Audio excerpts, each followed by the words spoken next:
قسما بمن خلق الشداد طباقا. السلام عليكم ورحمة الله تعالى وبركاته walaalaha garabahayga oo kusoo dhawaada weelkii dunida iyo waxtarkii bulshada. Aniga waxaan ahay Xafsa, halkaad naga daawanaysan waa Xafsa channel.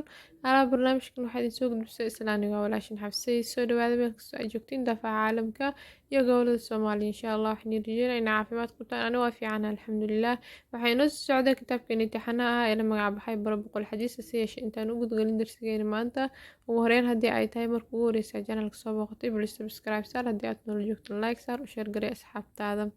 kusoo dhawaada maanta iyo muuqaal cusub iyo darsigeenii 96aad. bismillaah.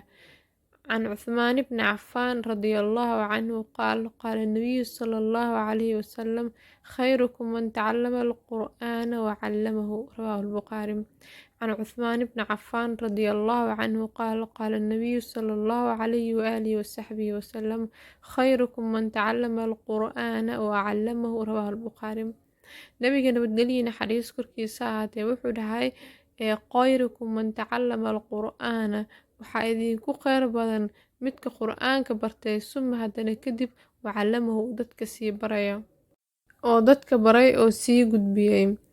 khayrukum man tacallama alqur'aana waxaa idinku kheyrka badan midka qur-aanka bartay suma kadib haddana wacalamahu dadka baray oo sii gudbiyay. asiga bartay dadkana sii gudbiyay oo sii baray. midkaas ayaa idinku kheyr badan. Allah subxaanahu wa tacaala ha naga dhigo kuwa dadka qur-aanka bartay haddana dadka sii baray. waa qofka ugu kheyrka badan. Allah subxaanahu wa tacaala ha nagu tuusiyo insha Allah. qur-aanka ma ahan wax dheedheel ah. waa inaa u tagtaa sheekhyo badan, hal kaliya uma tagaysid.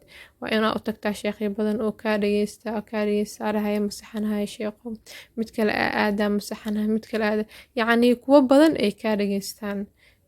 sidaas ayaa lagu gaaraa maktabadaas. insha Allah waxaan rajeynaa xadiiskan maanta inaa wax badan ka fahanteen. mida kale alxamdulilah waqti dheer aan kala maqnayn oo isku soo laaban waa idinka raaligelinaya mashquul jira awgiisa. insha Allah idinkana kheyr Allah idin siiyo dulqaadka aad muujiseen. wasalaamu calaykum waraxmatullaahi tacaala wabarakaatu. قسما بمن خلق الشداد طباقا.